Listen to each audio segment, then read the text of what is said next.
सभी का स्वागत है आपके अपने चैनल चौक एंड कस्रा अकेडमी पे। और आज हम बात करेंगे उर्दू के एराब की, यानी कि उर्दू में मात्राएं किस तरह से होती है और कितनी होती हैं, उस बारे में हम बात करेंगे। तो इससे पहले हम उर्दू से रिलेटेड बहुत सारे वीडियो बना चुके हैं लेक्चर की, जिसका लिंक आपको डिस्क्रिप्शन में या ऊपर आई बटन पर भी मिल जाएगा। तो जो बच्चे हमारे साथ रेगुलर जुड़े हुए हैं उन्हें पता होगा कि हम आज मात्राएँ पढ़ने वाले हैं। लेकिन जो बच्चे हमारे चैनल पर नए हैं मैं उनसे रिक्वेस्ट करना चाहता हूँ कि प्लीज़ हमारे चैनल को सब्सक्राइब कर दे और नीचे जो बेल आइकन है उसे प्रेस कर दे। इससे ये होगा कि जब भी हम कोई नया वीडियो अपलोड करेंगे तो उसका नोटिफिकेशन आपको तुरंत मिल जाएगा। तो हम बात करते हैं कि एराब होती कैसे है। मान लीजिए कि किसी भी मात्राओं को या किसी भी वर्ड को समझने के लिए मात्राओं का होना बहुत ज़रूरी है। जैसा आपको पता होगा कि हिंदी में अगर जो एक मात्रा या बिंदी जो है वो इधर से उधर भी लग जाए, या मात्रा ऊपर से नीचे भी हो जाए, या छोटी या बड़ी लग जाए, तो उसका जो मीनिंग है वो चेंज हो जाता है। लेकिन उर्दू में ऐसा नहीं है। उर्दू में जो मात्राएं हैं वो उर्दू में मात्रा असल में है नहीं, क्योंकि जो मात्राएं हैं वो अरबी से ली गई हैं। तो जो उर्दू है वो बगैर मात्राओं की है, लेकिन फिर भी कहीं कहीं ऐसी जगह आ जाती है कि जहाँ पे हमको उसको लिखना मैंडेटरी या कंपलसरी हो जाता है। कि कहीं कहीं हमें ये नहीं पता होता कि यहाँ पे ऊ पढ़ा जाएगा या यहाँ पे ई पढ़ा जाएगा, यहाँ पे ए पढ़ा जाएगा। तो उसी बात को समझने के लिए या उसी वर्ड को सही तलफ़ुज़ से अदा करने के लिए हम उन मात्राओं का उपयोग उर्दू में करते हैं। तो आइए फिर हम शुरू करते हैं कि किस तरह से हमें कौन कौन सी मात्रा हमें पढ़नी ज़रूरी है आज उर्दू के लेक्चर में। तो जैसे मैंने आपको शुरू में ही बता दिया कि आज हम जो पढ़ेंगे वो मात्राएं पढ़ेंगे। तो सबसे पहले यहाँ पे लिख लीजिए मात्राएं। और मात्राएं जो है उसको उर्दू में क्या कहा जाता है, या अरबी में उसको कहा जाता है एराब। ठीक, ये हुआ एराब। तो जिस हर्फ पे ये एराब लगा रहता है उसे हरकत कहते हैं, और जिस पे नहीं लगी होती उसे हम साकिन कहते हैं। ठीक है, ये दो समझ लिए, यानी कि जिस हर्फ पे लगेगी उसे हरकत कहते हैं, और जिस हर्फ पे मात्राएं नहीं होती उसे हम साकिन कहते हैं। ठीक है, तो साकिन का भी एक मात्रा है, उसके बारे में भी आज हम इस वीडियो में डिटेल से पढ़ेंगे। तो सबसे पहले जो मात्राएं आती है वो आती है जबर की। ये हुआ जबर। तो जैसा आपको मालूम पड़ रहा होगा कि जबर या जबर का मतलब ये होता है कि किसी से ऊपर होना या किसी को कोई जीतना। अरबी में जबर का मतलब होता है फतह, यानी कि किसी को जीतना।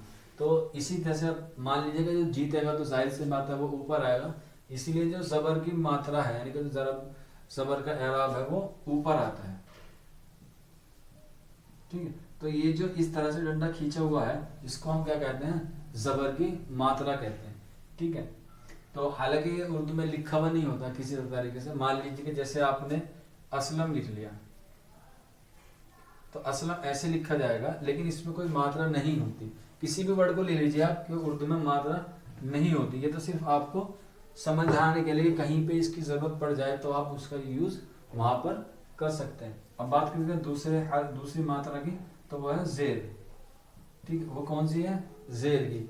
अब जैसा आपको पता होगा कि जेर से जो मीनिंग निकल रहा है वो है नीचे का, या किसी को आपने जेर कर दिया तो जेर का मतलब ये होगा आपने किसी को हरा दिया। तो हारने वाला हमेशा कहाँ होता है, नीचे। तो इसी तरह से ये नीचे आती है। तो ये जो इस तरह से बने हुए हैं इनको कहा जाता है जेर। ठीक है, उम्मीद है कि समझ में आ रहा होगा। इसके जो उपयोग है, जो इसकी जो जबर जेर को कहाँ पे किस तरह से हम यूज करेंगे, उसको हम आपको अगली वीडियो में पूरे अच्छे से लेक्चर की वीडियो में इसको बिल्कुल डिटेल से समझा देंगे। अभी सिर्फ आपको यहाँ पे ये बताया जा रहा है कि कौन कौन सी मात्राएं होती हैं। अब बात करते हैं अगली मात्रा की, तो वो होता है पेश। ठीक है, अब पेश का जो मतलब है वो आता है इस तरह से लिखा जाता है पेश, जिस तरह से हिंदी में हम छोटा ओ लिखते हैं। छोटा ओ लिखते हैं ना इस तरह से, तो जो छोटा ऊ है उसको ही हम यहाँ पे पेश बना देते हैं। और ये भी कहाँ आता है, ये भी हर्फ के ऊपर ही आता है। तो ये जो तीन मात्राएं हैं ये मोस्टली यूज की जाती हैं उर्दू में, जबर, जेर और पेश की। जबर कहाँ आता है, ऊपर। जेर कहाँ आता है, नीचे। और पेश कहाँ आता है, ऊपर। तो ये तीन मात्राएं होगी। उम्मीद है कि समझ में आ रहा होगा। अगर जो आपके मन में कोई डाउट है तो हमारे कमेंट बॉक्स में हमें बता सकते हैं। ठीक है,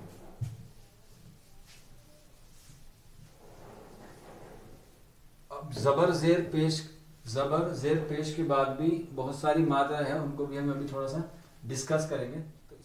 तो आइए अगली मात्रा की तरफ बढ़ते हैं। तो अगली जो मात्रा है वो है मद। हमने समझाने के लिए उसको हिंदी और उर्दू दोनों में लिखा है, क्योंकि हमारे चैनल पर कुछ लोग ऐसे भी हैं जिनको अभी उर्दू जो है वो पूरी अच्छी तरीके से नहीं आती, इसीलिए हमने उनको समझाने के लिए हिंदी में लिख दिया और उर्दू में लिख दिया। इससे ये होगा कि वो आपस में उसको रिलेट करके ज़्यादा अच्छे से समझ पाएंगे। तो चलिए बात करते हैं मद की। तो मद कहते किसे हैं? किसी हर्फ के ऊपर इस तरह से जो ये चिन्ह लगा दिया जाता है उसको कहा जाता है मद, ठीक है। और जिस हर्फ के ऊपर ये लगा होता है उसे कहा जाता है अलिफ मम दूदा, ठीक है। मैंने यहाँ पे लिखा हुआ है, इसको कहा जाता है अलिफ मम दूदा। ये लगाया क्यों जाता है? इसलिए लगाया जाता है कोई हर्फ इस तरह से पढ़े जाते हैं उनको थोड़ा सा खींच कर या थोड़ा सा लंबी आवाज में उसको अदा किया जाता है। तो इसी तरह से इसको हम लगाते हैं, वो मद लगाते हैं। अभी यहाँ पे सिर्फ आपको बताया जा रहा है कि यहाँ पे एक मात्रा है, इनका जो उपयोग है उसको हम आपको अगले वीडियो में बताएंगे। अभी यहाँ पे सिर्फ आपको इस तरह से बताया जा रहा है कि ये इस तरह से इतनी मात्राएं होती है और इन मात्राओं को ये कहा जाता है, ठीक है। अब बात करते हैं दूसरी मात्रा की। तो जो वो है जज्म। इस तरह इसमें भी ऐसे लिखा हुआ है, एक तरफ उर्दू में और एक तरफ हिंदी में लिखा हुआ है, ठीक है। अब जज्म कहते किसे हैं? आपको दिख रहा होगा यहाँ पे ये जो एक हल्का छोटा चांद बिंदु लगाया हुआ मैं यहाँ पे कर देता हूँ इसको दोबारा सर्कल, ये इस तरह से, यानी कि जिस हर्फ पर ये लगता है उसे जज्म कहते हैं, ठीक है। और जज्म का जो दूसरा नाम है वो सुकून दूसरा नाम है, ठीक है। उम्मीद होगी कि आपको हमारा वीडियो जो है वो पूरा समझ में आ रहा होगा। तो अब इसका जो जज्म को किस तरह से लिखते हैं वो मैं आपको दिखा देता हूँ। तो यहाँ पे आपको जैसे दिख रहा होगा, यहाँ पे मजदूर लिखा हुआ है, ठीक है। यहाँ पे मजदूर लिखा हुआ है। तो मजदूर में ये दो जो हर्फ है मज और प्लस दूर, मैं लिख देता हूँ हिंदी में एक बार, मज प्लस दूर, ठीक है। तो आपको दिख रहा होगा कि जो मीम है यानी कि जो माँ है वो जय के साथ पढ़ा जा रहा है। तो इस तरह से मैं और जय आपस में जो मैं जो है वो जा को मिला के पढ़ा जा रहा है, यानी कि मज जो है वो एक अलग हर्फ है, दूर जो है वो अलग हर्फ है। इन दोनों हर्फ को मिलाया क्या बना है? मज दूर। इस तरह से बर्बाद है, यानी कि बर एक अलग हर्फ है और बाद एक अलग हर्फ है। तो बा को जो रा अपने साथ जोड़ रहा है, ये किसके कारण जोड़ रहा है? ये जज्म के कारण जोड़ रहा है, ठीक है। इसी तरह से मजदूर और बर्बाद, इसमें जो रा है और इसमें जो जा है वो क्या है? वो जज्म है, ठीक है। अब बात करते हैं अगली मात्रा की, तो वो है तशदीद, ठीक है। अब तशदीद कैसे लिखा जाता है वो मैं आपको बता देता हूँ। ये जो आपको डब्लू सा बनाई दे रहा है ऊपर को, तो इस मात्रा को कहा जाता है तशदीद, और जिस हर्फ पर ये लगी होती है उसे कहा जाता है मुशद्दद। अब इसको हम समझने के लिए बहुत अच्छी तरह से समझाएंगे। जिस तरह से आपको यहाँ पे दिख रहा होगा, ये लिखा हुआ, ये है मिल्लत,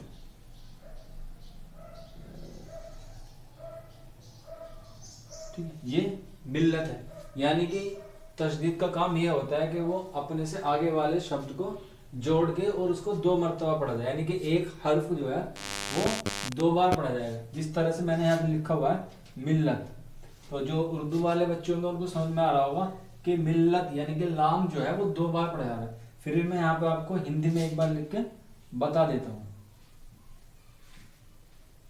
इस तरह से। तो ये जो दो लाम है यानी कि जो दो ले लट्टू हैं, इसमें से एक आधा होता है और एक पूरा होता है। तो इसी तरह से दो शब्द जो हैं यानी कि जो दो हर्फ को मिल्लत जो है वो लाम है जो है वो दो बार पढ़ा जा रहा है। इसी तरह से यहाँ पे चक्की है और इसी तरह से यहाँ पे मट्टी है।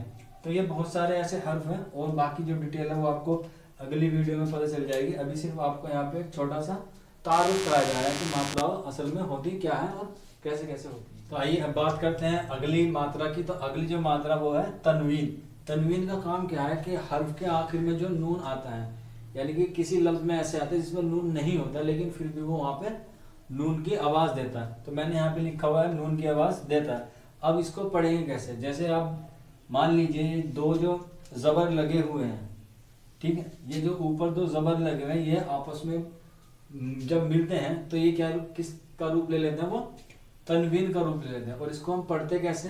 यानी कि जब आप कोई हर्फ पढ़ेंगे तो उसमें जो आखिर में आएगी वो आवाज थोड़ी सी नून की आएगी। जैसे आपको दिख रहा होगा मस लन, तो यहाँ पे जो लन आया है उसमें नून की आवाज है लन। तो इसमें जो दो हर्फ है ये इसी वजह से आई है कि इसके ऊपर क्या लगा हुआ है, तनवीन लगा हुआ है। यहाँ पे आप देख लीजिए फौरन, और यहाँ पे आप देख लीजिए इत्तिफाकन। तो इन तीनों हर्फ में जो आखिर में आया है वो नून की आवाज आ रही है। हालांकि यहाँ पर कहीं आपको नून लिखा हुआ नहीं दिखाई दे रहा, लेकिन फिर भी यहाँ पे नून की आवाज आ रही है। वो क्यों आ रही है, वो इसलिए आ रही है क्योंकि हमने यहाँ पर तनवीन का यूज किया है। ठीक है, अब बात करते हैं अगले हर्फ की। तो अगला जो अगली मात्रा की जो अगली मात्रा वो है अलिफ मकसूरा। अब अलिफ मकसूरा को क्या कहते हैं, इसको हम खड़ा जबर भी कहते हैं। अब अलिफ मकसूरा है क्या, जो या के ऊपर हमने ये इस तरह से एक अलिफ बनाया हुआ है उसको हम क्या कहते हैं, खड़ा जबर। इसका भी वही काम है जो मद का है। हालांकि मद जो है वो थोड़ा सा लंबा खींच के पढ़ा जाता है और इसमें जो अलिफ मकसूरा में वो कम खींचा जाता है। ठीक है, और ये जो वो आवाज देता है, प्रोनाउंसिएशन देता है, वो अलिफ की या आ की ही देता है। ठीक है, जैसे आपको दिख रहा होगा आला, अदना और मुस्तफ़ा। तो इनके आखिर में हमेशा क्या आ रहा है, लगभग आ की आवाज आ रही है। तो यहाँ पे जो इनमें लगा हुआ है वो आ ही आ रहा है। ठीक है, जैसे आला, अदना, मुस्तफ़ा, तो इनके आखिर में क्या आ रहा है, आ रहा है। इसीलिए इसका हमने यूज किया और इसको हम अलिफ मकसूरा या खड़ा जबर भी कहते हैं। ठीक है, अब बात करते हैं अगली मात्रा की। अगली मात्रा है हाय मलफूजी। इसको हम समझने के लिए बहुत अच्छी है, जो लिखा भी जाए और पढ़ा भी जाए। इसकी बस इतनी सी डेफिनेशन है, मतलब कुछ जिस तरह से इंग्लिश में साइलेंट वर्ड होते हैं ना, उसी तरह से उर्दू में भी कुछ लफ्ज ऐसे हैं जो साइलेंट होते हैं। लेकिन अभी जो हम पढ़ रहे हैं वो है हाय मलफूजी। हाय मलफूजी एक ऐसी मात्रा है जो लिखी भी जाती है और पढ़ी भी जाती है। अभी हम अगले ही इसी लेक्चर में मैं आपको बताऊंगा कि वो कौन से वर्ड है या वो कौन सी मात्रा है जो लिखी जाती है लेकिन पढ़ी नहीं जाती। ठीक है, तो अभी हम यहाँ बात करेंगे हाय मलफूजी की, जो लिखा भी जाए और पढ़ा भी जाए। जैसे यहाँ पे वाह लिखा हुआ है और यहाँ पे शाह लिखा हुआ है और यहाँ पे रा। तो यहाँ पे जो हा है इसकी बात कर रहे हैं, और हा को ही कहा जाता है हाय मलफूजी कहा जाता है। ठीक है, तो यहाँ पे ये जो हा है वो लिखा भी जा रहा है और पढ़ा भी जा रहा है। आइए बात करते हैं हम वाव मारूफ की। वाव मारूफ से पहले हाय खफी पढ़ लेते हैं, क्योंकि इससे पहले हमने अभी हाय मलफूजी पढ़ा था, तो उससे रिलेट करके ही ये क्या है, हाय खफी है। हाय खफी, जैसे हमने हाय मलफूजी में पढ़ा था, जो हा लिखा भी जाए और पढ़ा भी जाए उसे क्या कहा जाता है, हाय मलफूजी कहा जाता है। लेकिन हाय खफी उसका थोड़ा सा उल्टा है। यहाँ पे जैसे मैंने लिखा हुआ है, जो लिखा जाए मगर पढ़ाना जाए, इसकी हल्की सी डेफिनेशन बस ये है। जैसे आप यहाँ पे देखिए हंगामा, नाला और नामा। तो इसमें जो ये हा है, इस तरह से जो ये लिखा हुआ है इसको हा कहते हैं। तो ये यहाँ पे लिखा गया तो है, लेकिन आप अगर जैसे हिंदी में लिखेंगे इस तरह से हंगामा, ठीक है, तो यहाँ पे लिखा तो नहीं गया है उर्दू के अकॉर्डिंग, लेकिन ये फिर भी किसकी आवाज देता है, ये हा की आवाज दे रहा है। तो उम्मीद है कि ये आपको समझ में आ गया होगा। ठीक है, अब बात करते हैं वाव मारूफ की। तो वाव मारूफ है जो उल्टे पेश के साथ पढ़ा जाए। उल्टा पेश जैसे मैंने आपको बताया था कि जैसे छोटा ऊ लिखते हैं उसी तरह से हम पेश बनाते हैं, बस पेश को उल्टा इस तरह से लिख सकते हैं कि हम उसको इस तरह से बना देते हैं। ठीक है, तो ये क्या बन गया, उल्टा पेश। तो आपको दिख रहा होगा ये 6 है, लेकिन ये असल में क्या है, ये उल्टा पेश है उर्दू के एतबार से। इसको हम यहाँ ऐसे लिख सकते हैं हूर, नूर या तूर। मैं इसको यहाँ पे हिंदी में लिख देता हूँ कि आपको समझ में आ जाएगा। तो यहाँ पे लिखेंगे हम हूर, यहाँ पे लिखेंगे हम नूर और यहाँ पे लिखेंगे हम तूर। यानी कि आप इसे इस तरह समझ लिए, हिंदी में जिस तरह से बड़ा ऊ का यूज किया जाता है उसी तरह इसको हम वाव मारूफ को उर्दू में यूज करते हैं। जैसे यहाँ पे आप देख रहे होंगे, यहाँ पे क्या है, ये बड़ा ऊ है, ये भी बड़ा ऊ है और ये भी बड़ा ऊ है। तो बड़े ऊ के लिए हम उर्दू में किसका यूज किया जाता है, वाव का यूज किया जाता है, लेकिन किसके साथ, जब उल्टा पेश हो। ठीक है, उम्मीद है कि वाव मारूफ भी समझ में आ गया होगा और हाय खफी भी समझ में आ गया। अब बात करते हैं वाव मजहूल की। तो वाव मजहूल और वाव मारूफ, इसमें आगे भी एक है वो भी पढ़ेंगे। तो पहले पढ़ लेते हैं वाव मजहूल, जो असल में वाव ही की आवाज देता हो। यहाँ पे जैसे हमने पढ़ा था कि ये वाला जो वाव मारूफ है वो उल्टा पेश के साथ आवाज देता है, और यहाँ पे जो वाव मजहूल है वो असल में वाव की आवाज देता है। ठीक है, जैसे शोर, जोर और मोर। तो यहाँ पे हमने पढ़ा था कि ये बड़े ऊ की आवाज देता है। तो यहाँ पे जो आवाज है, यानी कि इस तरह से हम समझ सकते हैं इसको, शोर, तो ये एक ही मात्रा, यानी कि जो ऊपर को लगती है वो मात्रा उसी में आता है। जैसे आप यहाँ पे देख लीजिए जोर, और वहां पे देख लीजिएगा मोर। तो इस तरह से जो ऊपर को मात्रा लगी है एक ही, उसमें ये आवाज देता है असल में वाव की। तो जो भी ऊपर को वाव वाले आवाज आती है उसे क्या कहा जाता है, वाव मजहूल कहा जाता है। ठीक है, अब बात करते हैं वाव मादूला की। अब ये क्या है, जो लिखा जाए मगर पढ़ा ना जाए। जिस तरह से हाय खफी में हाल लिखा हुआ तो था, लेकिन वो असल में बिल्कुल सही नहीं पढ़ा जा रहा था। इसी तरह से वाव मादूला में भी क्या है, वो लिखा हुआ तो है लेकिन वो असल में पढ़ा नहीं जाता। जैसे आप देख लीजिए ख्वाब, तो यहाँ पे जो इसका सही तलफ़्फ़ुज़ है वो ख्वाब है, लेकिन लोग कहते हैं ख्वाब, तो वाव नहीं आता। ठीक है, इसी तरह से दरख्वास्त है, तो दरख्वास्त में क्या है, एक वाव मादूला वाला है, इसमें वाव है तो, लेकिन ये पढ़ा नहीं जाएगा। और इसी तरह से ख्वाहिश है। तो ये आज हमने कुछ चंद इबारत पढ़ी, यानी कि चंद एराब पढ़ी उसकी उर्दू की मात्रा है। तो उम्मीद है कि समझ में आ गया होगा। लेकिन अगर फिर भी आपके मन में कोई डाउट है या फिर कोई ऐसी क्वेरी जो आपको हमारे आज के लेक्चर में समझ में नहीं आए, तो प्लीज़ आप हमारे कमेंट बॉक्स में हमें बता सकते हैं। या फिर आपको ऐसी कोई चीज़ है जो आपको लगे कि हमने बतानी चाहिए थी लेकिन वो नहीं बता पाए, आप उसको भी हमें बताइए। उसको, उसी परेशानी को या उसी बात को हम आपको अगली वीडियो में प्रोवाइड करा देंगे। तो फिर बने रहिए हमारे चैनल पर।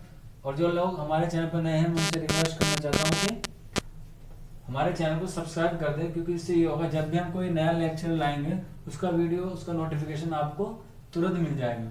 तो तब तक आप अपना ख्याल रखिए, अपने घरों में रहिए, स्वस्थ रहिए। शुक्रिया फॉर वॉचिंग दिस वीडियो।